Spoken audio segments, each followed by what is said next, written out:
This is Education Insight. I'm Lacey Kendall.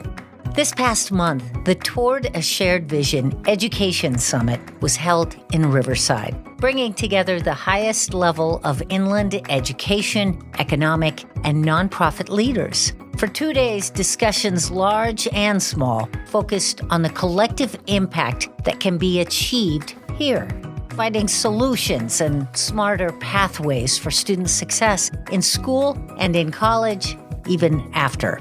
To be transparent, one of the sponsors was Growing Inland Achievement, who sponsored this program. Speakers ranged from great national thinkers to disadvantaged students who shared what has helped them make it to graduation and what didn't. Today on Education Insight, we're bringing you noteworthy moments and speakers from that event. And later, the keynote address of Victor Rios, who evolved from Oakland gang member to becoming Dr. Victor Rios, Senior Advisor and Vice Chancellor for Diversity, Equity, and Inclusion at UC Santa Barbara. He says a high school teacher created that path. What she said to him is coming up. The event opened with words from the Chancellor of the San Bernardino Community College District, Diana Z. Rodriguez.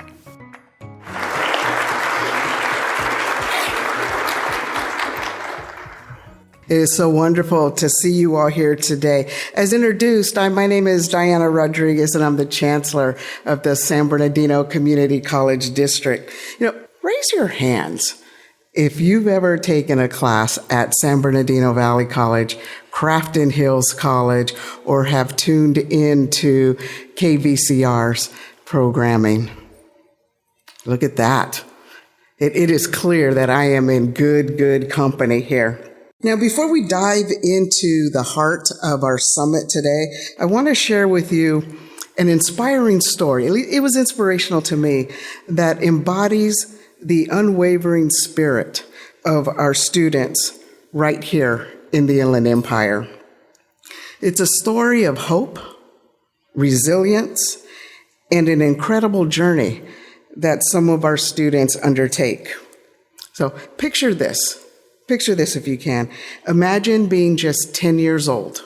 10 years old and finding yourself abandoned by your father in a foreign country. This is the real life story of one of our incredible students. Her name is Eunice. Now, I first met Eunice at a luncheon when she was telling her story, and it just really touched my heart. And whenever I have the opportunity, I like to share her story. She faced the undaunting reality of moving from the vibrant culture of Nigeria, the only place she's ever known in her young 10 years, to experience the foster homes in Florida and the foster care system in that state. Overcoming challenges that most of us can't even fathom what she experienced. But what sets Eunice apart, really, is she didn't let those struggles define her, right? To talk with her, she is one of the most liveliest students that you will have ever met. So if you fast forward from when she was 10 years old to June 2022, fate brought her to the San Bernardino Community College District, more specifically to San Bernardino Valley College.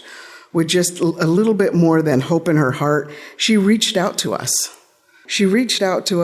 And in the true spirit of who we are, we welcomed her into our district, much like you would have at many of your institutions. While she was in Nigeria, she knew that education was important. She got on the internet, while she was in Florida, she got online and was taking a look and seeing what opportunities were out there, and something brought her to our website. She got on the phone. She talked with some of the folks at our institution and got inspired, got on a plane and came to California, landed in Ontario. Now, minded, no one at the institution knew she was doing this. She called and she said, "I'm at the airport. I don't know what to do." I've only got a few dollars in my pocket. I really don't know what to do. And they tell me I cannot stay the night here in the airport. So our team, again, doing what they do, and again, what most of your institutions, if not all of your institutions, would do, we started thinking quick.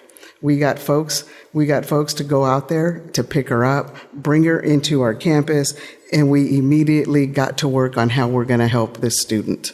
Now, granted, she wasn't one of our students yet. By the end of the day, she was one of our students. We provided her with rapid housing, an emergency scholarship, and just really wrapped our arms around her for unwavering support to be sure that she would be successful. And so here's the more incredible part of the story.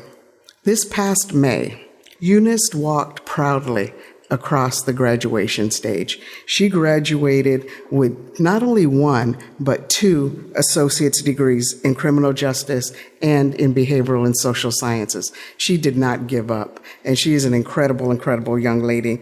And now she's taking her dreams to UCR, to UC Riverside, just right up the street here, with aspirations of attending law school. And I have no doubt that she's going to meet that dream. And in becoming an attorney, she said she wants to protect the most vulnerable amongst us. And I thought when she intentionally chose that word, protect the most vulnerable around us, not help, not assist, anything like, but to protect folks, that is powerful. That is powerful. I look forward to hearing in a couple of years when she has graduated from UCR and has graduated from law school. You know, her incredible journey serves as a powerful, powerful reminder to just the extraordinary tenacity of our students and the crucial role that each of us play when we are supporting our students and supporting their dreams. I know that you all deeply, deeply care about the community's well-being. If you didn't, you wouldn't be here today. And you firmly believe, just like I do, that education is the key to success, right? The key of lifting our students and the key to lifting our communities. Each one of you here is a champion in your own way for education. So thank you for everything you do. Let's give yourselves a round of applause. My goodness, you all do some incredible, incredible work. You know, whether you're in the classroom with students, a community partner, or an advocate, this summit over these next few days is for you. This summit is all about coming together and learning from each other, making connections, working together to improve education and job opportunities for our communities. Our goal is really simple: to do better for our students and to make sure that everyone has a fair chance at education, that everyone has that fair chance, and in the end, boost our local economy. I was reading some information not too long ago. Research shows that an impressive 85%, that's 85% of potential students and parents in the Inland Empire understand the value of an education. They understand the value of a college degree. But it didn't stop there. Going to college or getting a further education doesn't just help people find jobs. That's just the first step. It also means that they can earn more, own homes, stay healthier, and start their own businesses, rely less on government assistance, and give back to the communities by voting and volunteering. I am truly honored to be a part of this incredible group of people who work hard every day, all of you who work hard every day to create a brighter future for our students right here in the Inland Empire. Our region is vast.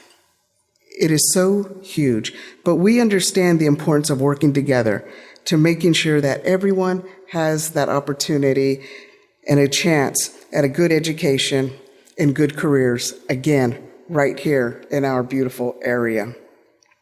So what can you expect from this summit? What can you expect over the next couple of days? We have a lineup of interesting workshops that will focus on helping students succeed in every aspect of their education. We'll talk about advising, equity, math courses, Getting students ready for college and careers, and also helping them to pay for their education, just to name a few topics.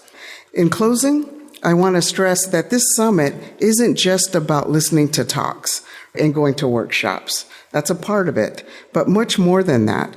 It's a chance for all of us to meet, to work together, and to really inspire each other. So let's step out of our usual groups, meet some different people, learn about different areas of study, and come up with new ideas that will truly help our organizations. And remember, we can achieve more when we grow together. So thank you very much for having me today. It's been absolutely my pleasure. Thank you.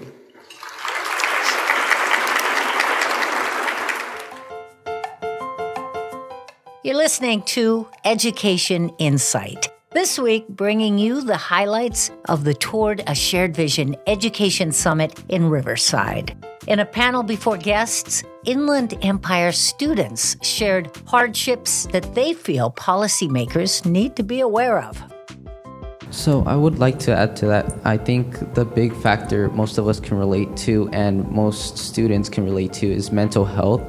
Teachers are usually so focused in just trying to get you to learn the material of the classroom, and most teachers don't ask how your day is going, if you're fine, if it talk to you, maybe a small talk just to see how you're doing.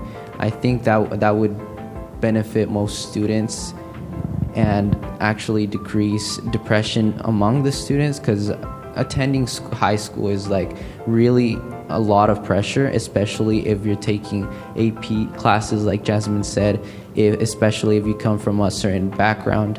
So a lot of students struggle with mental health. I would say getting resources to help them out would be a really good help. More from the recent Toward a Shared Vision Education Summit in Riverside in just a moment. This is Education Insight.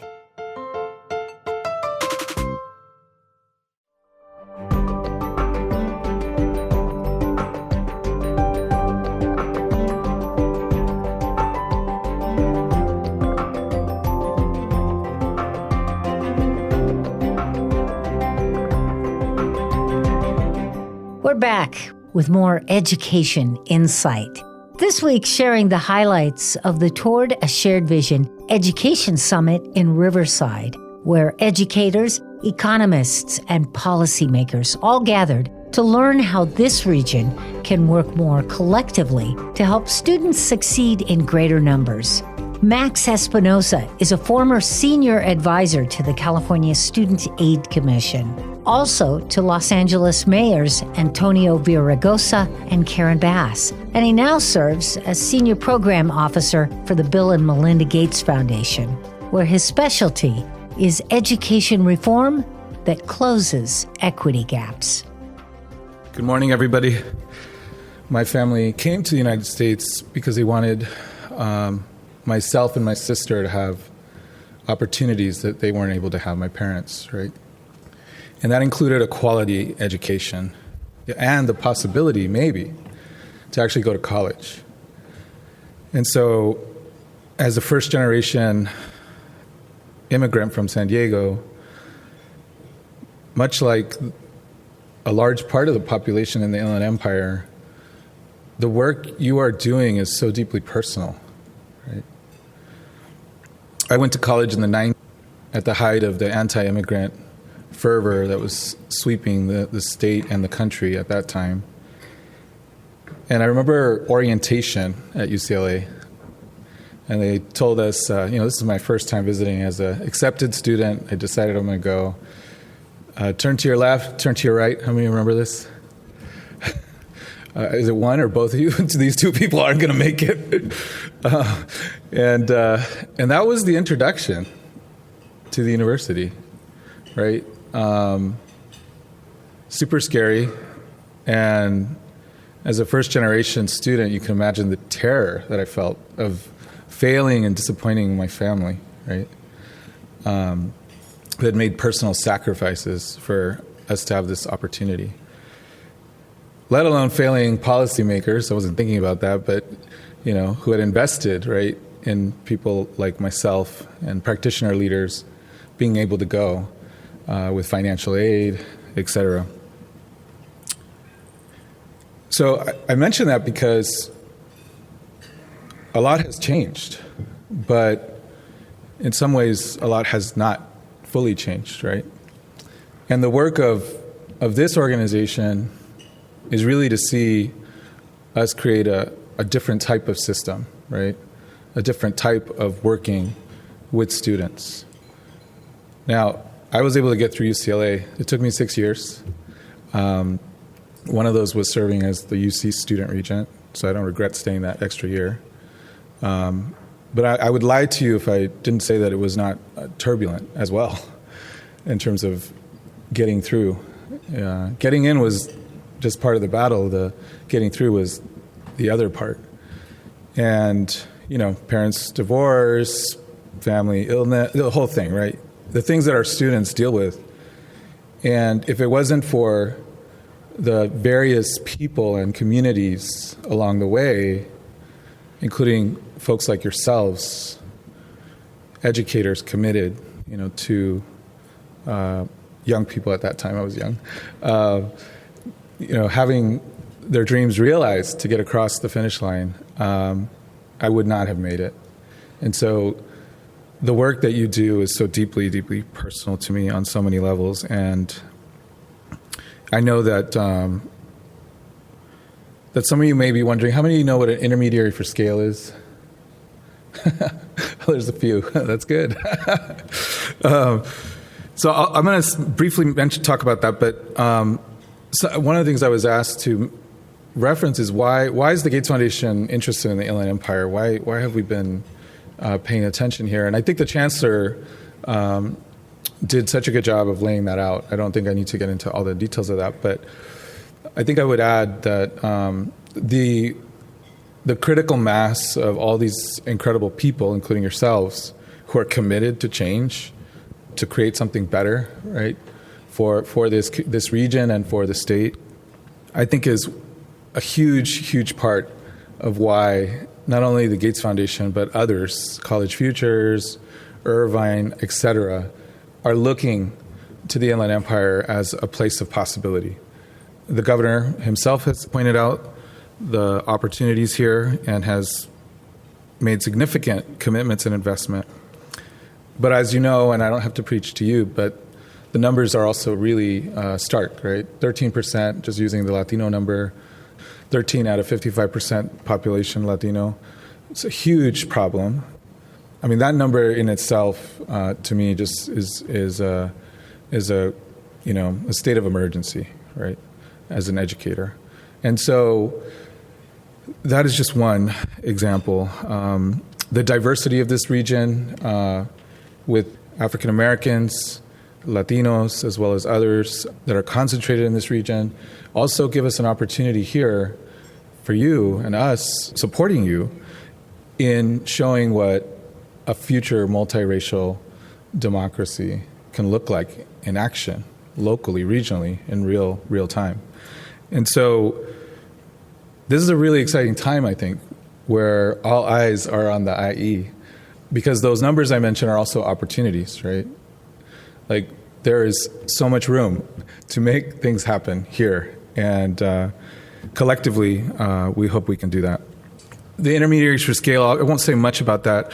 We're really fortunate our leader who leads that portfolio work at the Gates Foundation is here, Gabriela Torres. And you can wave. Some of you, most of you know her.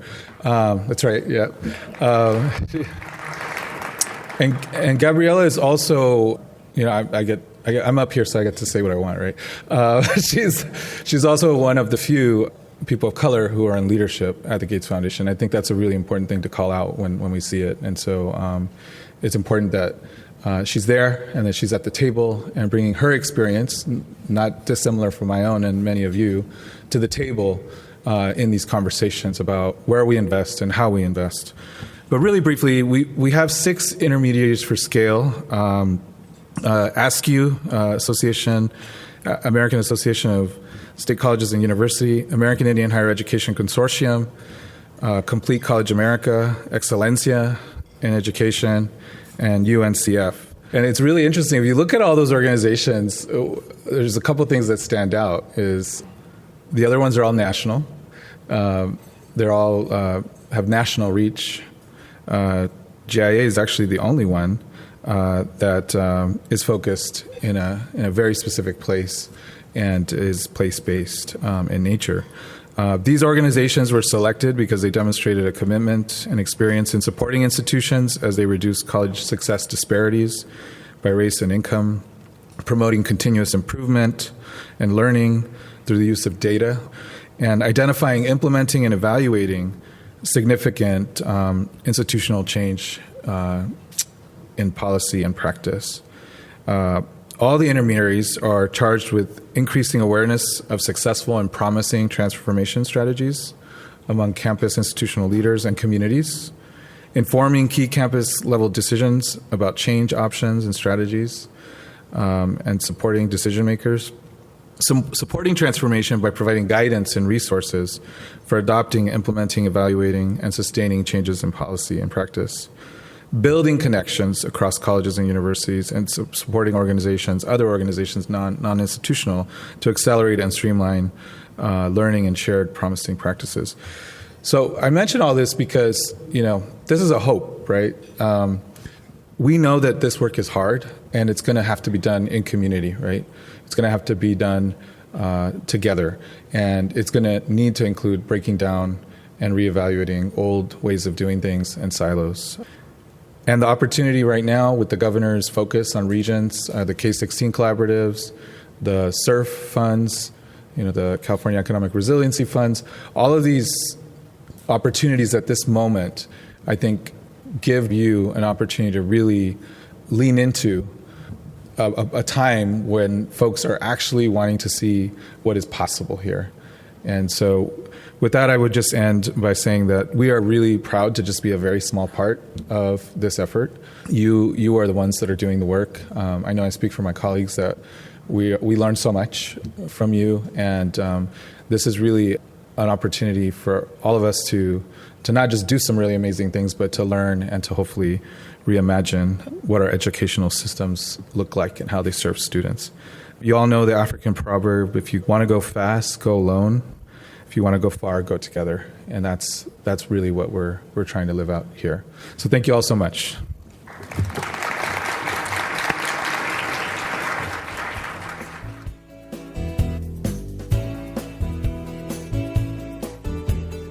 You're listening to Education Insight. Today with highlights from the recent Toward a Shared Vision Education Summit in Riverside. Victor Rios grew up in Oakland. By middle school, was already in a gang. By high school, in trouble. Years ago, the PBS program Frontline was reporting on his school when a fight broke out near the cameras and Victor was seen being hauled off, kicking and yelling.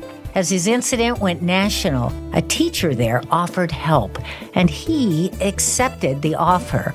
Today, he's the acclaimed Dr. Victor Rios, the Vice Chancellor for Diversity, Equity, and Inclusion at UC Santa Barbara. He's a best-selling author, and his TED Talk, YouTube videos, and television appearances have been watched close to 1 million times.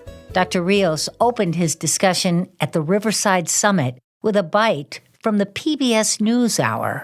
My name is Victor Rios. In 1994, this was me. I was introduced to the nation in a Frontline documentary. I was a gang member, a juvenile delinquent, and a high school dropout.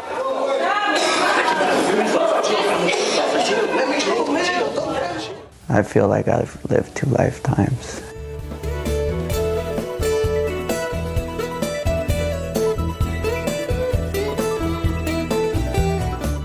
One was 20 years of being on the streets, being in poverty, feeling helpless and fatalistic. And if you reflect on the populations that are far from opportunity in the Inland Empire, you might come to terms with the idea that because life has been so tough on them that maybe for some of them they're not seeing that opportunity, and that maybe for some of them there's some fatalism. But also systemically, right? People might be feeling the way they're feeling, but systemically then it becomes embedded in us within the system that like, oh, look, they're feeling like there's no hope, so why even try with them? And that's the part I want to change, because instead of being that way with people, we have to be beacons of hope, right? When there is no hope there. So in this work, in this sort of approach, one of the sort of ideas that I've been practicing for over 20 years now is thinking of the way we even think about the people we serve. And that we have to start there. So the theme for the rest of the conversation is really rethinking sort of the way that we think about, talk about, and serve. And even what does it mean to serve? You know, maybe rephrasing that word. So I'll start a little bit about my own journey when I'm a little kid. My mom's a single mom. I didn't have a father. He abandoned us before I was even born. So my mom, she didn't have adequate childcare, so she'd leave my brother. He was 7 and I was 3. But she would lock the door from the outside. And she'd go to work 10 hours a day. And the 7-year-old was in charge of the 3-year-old, and he was trying to make sure I was entertained, I was fed, and that I didn't fall off of that second story window. We lived above a liquor store at the time with a big old window that I would just poke my head out of. And somehow this 7-year-old managed to keep me safe, to the point that when I was little, I thought this 7-year-old was an adult. I thought he was my parental figure. So then when I got older, I asked him, hey, bro, what was it like having to raise me? He's like, oh, you were a really annoying kid to raise. That's what he remembers. But the fact that this 7-year-old child didn't get to grow up, or rephrase that, didn't get to live a childhood of growing up because he was so busy having to raise his little sibling. And think about the ways in which children in the Inland Empire have to not just fend for themselves, but fend for their little siblings. And the ways in which we could tap into that, because then we make them role models for their little ones and educators for their little ones. But we have to be there to provide resources and empower them to do so. So I'm navigating this educational journey. I actually liked school at little stages in life. I really liked school, 1st, 2nd grade, 3rd grade. I was a nerd reading Greek mythology. And then 3rd grade hits, and a teacher was sitting in the front of class, and she was yelling at me because I wouldn't read this word on the board. And I wouldn't read this word on the board because she thought I was giving her attitude, like I was too cool for school. But I needed glasses, and I was squinting. But I guess when I squint, it looks like I'm looking at you like I want to fight you or something. And she called me a wannabe, like a wannabe gangster, right? She's like, stop being a wannabe, go to the principal. So she thought I was trying to be hard around my homies, but I was just in need of glasses. So she kicks me out of class. And then she said to the principal, and the principal starts yelling at me. And then he wanted me to look at him in the eyes when he was talking to me. He was scolding me. And then I was like, man, I'm not looking at this guy in the eyes. And the reason is because my mom had taught me you don't look at authority figures in the eyes. It's like a sign of disrespect, at least in my household. But this guy wanted to teach me a lesson. He was like, hey, man, in America, you got to look at people in the eyes and shake their hand to close that business transaction. But in my world, I wasn't taught that way. So he was trying, but he just didn't know how to teach children like me. And let's take into account how many of our educators in the institutions that we lead don't know how to teach. Let's just put it out there. What percentage don't know how to teach? I'll admit, UC Santa Barbara, I was just dealing with this week. I get kids from Inland Empire, from Paris, California, Mobile. I get kids from Riverside. I get kids from Northern California, from the hood, from Oakland. I get kids from, you get it, South LA, Koreatown, East LA. Freshmen show up. Dr. Rios, I'm gonna be a doctor for the hood. That's what's up. Let me know what you need. They come back a year later. They're in my sociology class. Hey, what you doing here, man? I thought you were gonna be a doctor for the hood. Not a sociologist. Dr. Rios, I got weeded out. Kids come in, freshman kids, get told, welcome to bio, welcome to chemistry. Half of you will be weeded out. Guess who gets weeded out? First generation children of color. Children, young people of color. So let's take inventory from the top down or bottom up, from K to 20. What percentage of our educators don't know how to connect with our young people that we serve? That's where we got to start. And if you're not willing to lead that conversation, then you shouldn't be in leadership. Straight up. That's a scary conversation to lead. But you got to do it. You got to be brave. And not just, I do equity. I lead in equity. Have you had that conversation? Trust me, when you have that conversation, some of your educators will be vulnerable, be like, yeah, I don't know how to serve the kids you got me serving right now. Can you help me? And some of them will be like this. And that's okay, because this is a culture change approach. So if you could provide resources for your educators to learn how to serve our populations better, then the ones that are resistant to it will just pick up on it. It's like you just have to go with the flow of what the rest of the crowd is doing. All right, so anyway, remember third grade? I get kicked out of school that one day by the principal. I got suspended, and then he calls my mom. And my mom used to work at this restaurant. I don't know if y'all got them around here. It's called Sizzler. What y'all know about Sizzler, Texas cheese toast? Hey, my mom, you know what her job was? To clean that salad bar. So she had a hard job, and then at noon that day, so when I got in trouble, so then she had to pick me up. Her boss, of course, was mad, told her he was going to fire her. So my mom got to school, was angry at me, got told I was a bad kid, got sent home, and then I got home and I got a beating with an extension cord that day.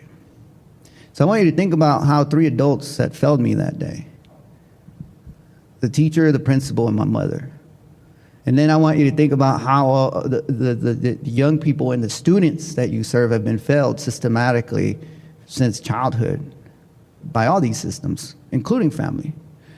Sometimes, we just blame the family. Oh, look, it's their parents, it's their family. But if we think about it, our families just are a product of our society. And if we're not teaching them to raise our children better, then how can we expect them to know better? So when our families don't know better, it's our job to teach them better. You'd be surprised. I do some basic parenting classes with parents, and then I do the same strategies with teachers. You'd be surprised how teachers are like, yeah, I never used that strategy. So when people don't know better in our system, it's our job to teach them better, even the basics.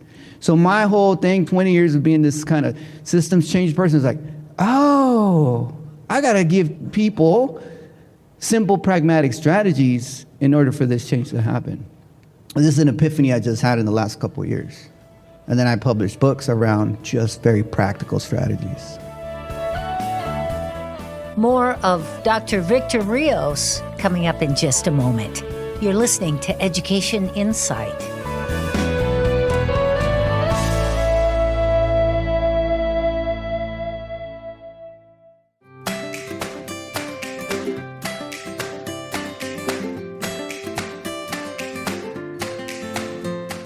This is Education Insight. Before the break, we introduced you to Dr. Victor Rios, a former gang member and dropout who turned it around with the help of a teacher.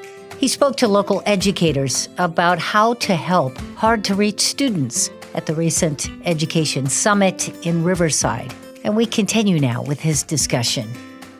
All right, so third grade is the first time in my life as a little kid. It's like, man, I hate school. I hate teachers. I hate principals. And then my teacher was like, oh, you trying to be hard? You trying to be a gangster? All right, I'm going to kick you out of class. Guess what I became? This kid that was trying to be hard, trying to be a gangster. And then by 8th grade, I had gone through a lot already, including some grown man pulling a gun to my head when I was 8, seen a lot of violence. And then when I was in 8th grade, we were in this very dilapidated living situation. My little cousin, he was 2 months old. He's sleeping in his crib. He was my little neighbor. His mom was asleep. Lights were out. And we had big rats. Them rats crawled on his crib, and they began to chew his face up. Little baby, infant, attracted to the infant milk. They chewed his gums, cheeks, lips. Luckily, he survived. He made it through. But by this time, I'm like, man, I'm done with school. Like, it's not paying my bills. So I end up dropping out of school, going to push lawnmowers, making $1 an hour. That wasn't paying anything. So then I ended up on the streets hustling. And you name it, I was doing a lot of bad stuff. But the one thing that I kept getting arrested for was stealing cars. I would steal cars, sell the parts. I ended up in juvie one day. The first time, 14 years old, I get to juvie, and the guard, he's like, we're going to teach you a lesson. You know, like, you ever heard of Scared Straight? Some of you are like, yeah, I practiced Scared Straight. Some of you are, no, but go look it up. Scared Straight. He was trying to do Scared Straight on me. He's like, I'm gonna have someone beat you up. I'm like, I don't care. Because, you know, when you're little like that, you don't think you're little, right? I was a Chihuahua. I thought I was a pit bull, right? And I'm like, I don't care. So he throws me in a cell with a 17-year-old. And the 17-year-old is like, big dude. And I was like, man, I'm about to get beat up, but I got to be tough, right? So I'm in the corner like this, just fist balled up, ready to fight him, but also knowing I'm going to get beat up. And then we're in a little cell, and I just see like his eyes kind of there in the backdrop, and he's like, hey, man, what you in here for? I'm like, man, I stole a car, man. He's like, what kind of car? I'm like, man, I stole this old Toyota, man. At this moment, I want to take a break and apologize to anyone in the room if your Toyota or Honda was stolen in the 1990s. On behalf of my generation, I want to apologize to you. They invented the club because of my generation. You know the club, that red thing that goes on steering wheels? Yeah. So he says, what you in here for? I'm like, man, I stole this car. And he's like, man, you stupid. And I was like, yeah, I know. And right then, I thought he was going to teach me my lesson and beat me up. And then he goes, you should be stealing high-performance American vehicles, man, like Buick Grand Nationals, Camaro Z28s, IROCs. You know what I mean? And I was like, yeah, man, I don't know how to steal those. He proceeds to say, don't worry, I will teach you. So the system did teach me a lesson, folks. How many times you talk to your educators across systems, or your staff? I'm talking about law enforcement too. I'm talking about probation, across systems. I'm talking of even people that work in the nonprofit sector, and they want to do some old school, tough love discipline on people that they're serving. That doesn't work. You're just setting people up for failures when you do that. We need a new approach for supporting and guiding folks when they get themselves in trouble. And some of you are pioneers at these new approaches. I want to acknowledge that. Restorative justice, restorative practices, transformative justice, transformative practices. And so I leave juvie. I went to go steal an IROC Z28. But you know, that wouldn't have been a good career for me because I kept getting caught. And I ended up with 3 felonies. And I was just fatalistic. I was going to die before my 18th birthday or end up in prison, and I was ready for it. That was my mindset. I want you to know this because there's populations out there right now that we're supposed to be supporting, and they're probably feeling that way. Why should I take your program or your support when I don't even know if I'm going to make it to tomorrow?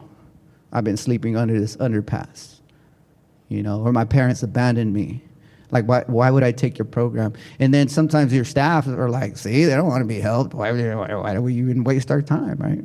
That's the logic. That there's going to be moments where folks are fatalistic, but that doesn't mean that it lasts forever. It's never forever, just for now. And y'all remember, some of you grew up in adversity. You know, you can use that adversity, but you need the support, you need the resources, and you need people believing in you. So changing that mindset and the culture and the people we supervise to truly believe that whoever they're looking at, I'm going to show you some pictures in a minute, whoever you're looking at, you have the self-efficacy to believe they're going to make it. You know what the number one predictor for K-12 teachers to report high job satisfaction? And we know it's pretty low right now. We know that, right? But you know what the number one predictor of an educator reporting that they have high job satisfaction? High self-efficacy. If a teacher feels, this is my classroom right here, every single one of you in here are going to receive and take away a positive message today, and my message to you will be transformative. That's high self-efficacy.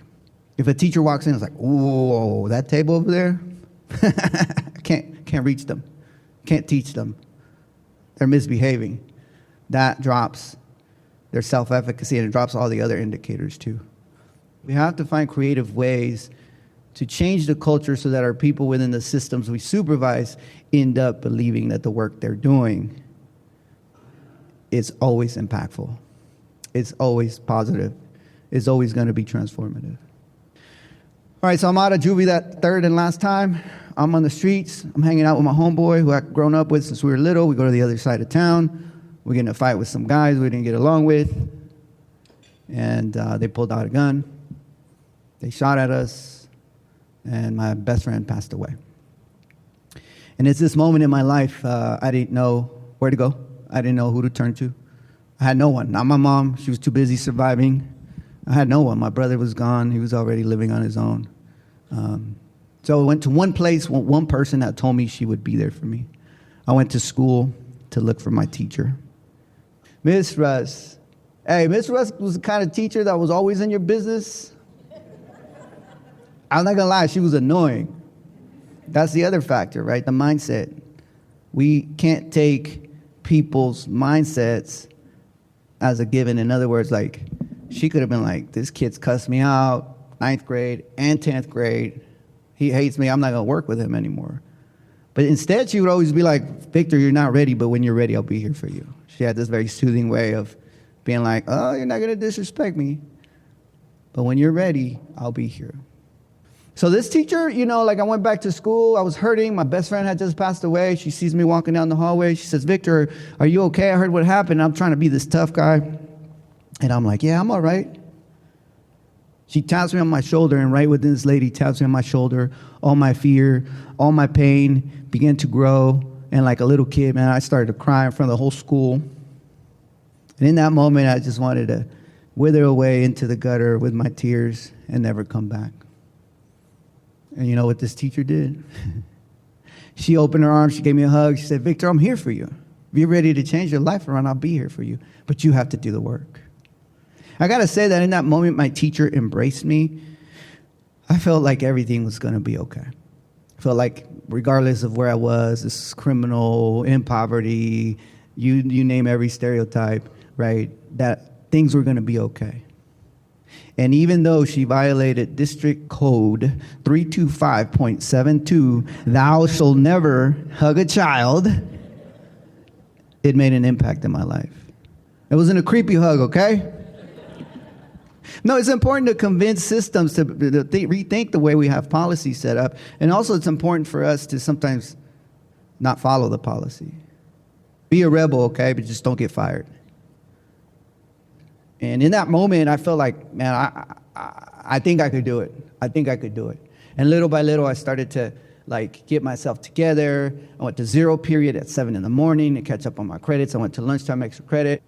I'm going through this journey of catching up, and it's night school at the community college that helps me catch up with my credits. I'm getting ready to graduate high school. Man, I'm on top of the world. Mom has a 3rd grade education. I got a high school diploma. And then she's like, Miss Russ, Victor, I'm so proud of you. I knew you could do it. She's like, now it's time to go to college. College, me? Man, what is this teacher smoking thinking I'm going to college? Man, I'm going to be a mechanic, work on old school rides, make $15 an hour and live a happy life. And then she pulls out that 10-year planning, reality check sheet, itemized budget. You know what I'm talking about? You've used this before?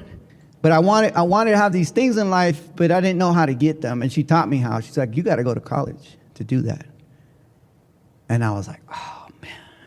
She came up with a solid number. At the time, I think it was in the 50,000 range. That's how much you got to make a year. And I thought 50,000, whoa, that's like, I'll never make that kind of money. She's like, if you go to college, you will. So that lady helped me think. She helped me think in a very positive way. Another thing, too, though, is she connected me with culturally responsive mentors. So you notice a little difference in our skin tone, don't you? I didn't have to say, hey, you're white, like you can't mentor me. I didn't have to say that. You know what she did?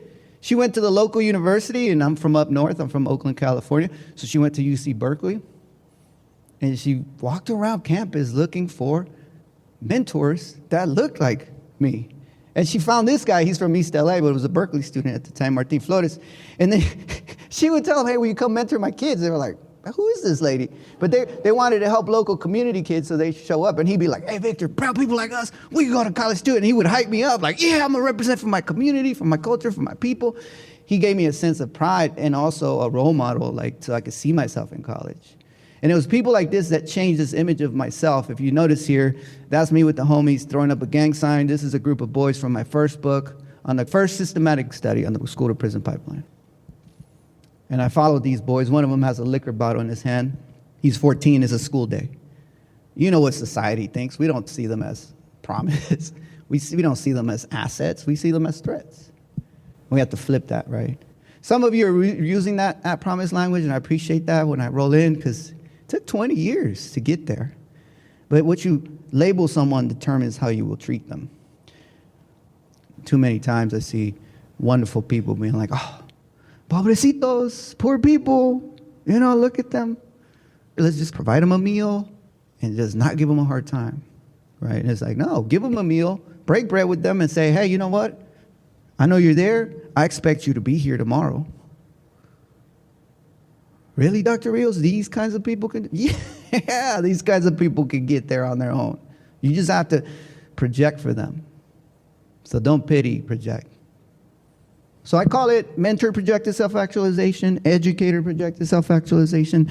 And what this is like you project for folks that you're working with and provide them the appropriate resources to do so to get to a better, brighter future. So when my teacher met me, the best you could see me thinking I was this homeboy over here, right? But she saw me as someone that didn't exist for 20 years. And she once told me as I'm getting ready to go off to college, because I got lucky. I got admitted to Cal State.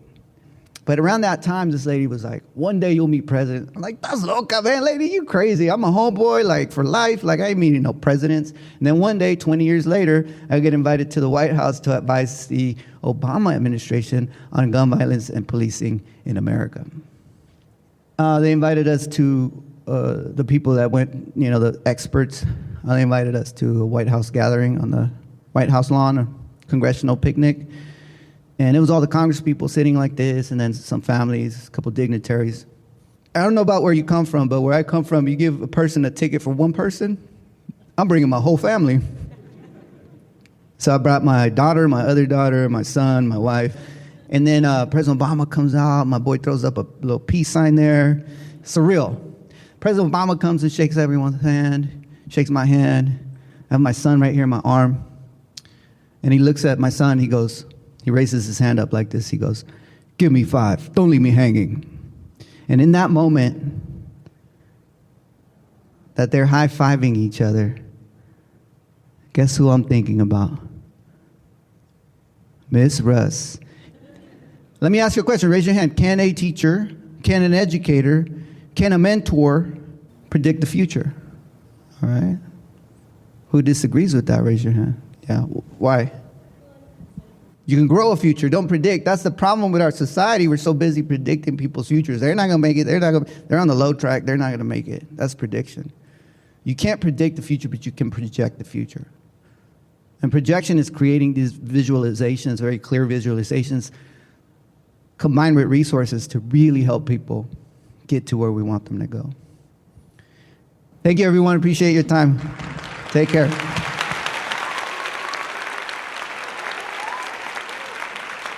Special thanks to the PBS NewsHour and their feature story on Dr. Victor Rios.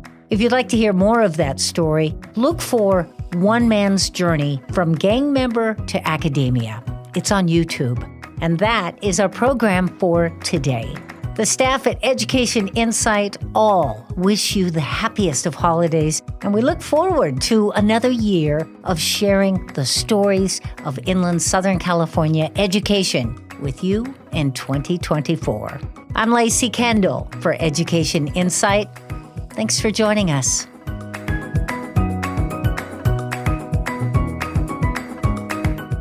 Education Insight is produced in partnership with KVCR San Bernardino. Our executive producer is Jacob Poor, and our production engineer is Tyler Veazey. Alyssa Silva is our production assistant. and Lacey Kendall is your host. Support is provided by Growing Inland Achievement, working together for inland education and economic success. And by College Futures Foundation. Do you have questions or suggestions for the future topics we should be covering? Write to us at educationinsight.org. Join us again next time for Education Insight.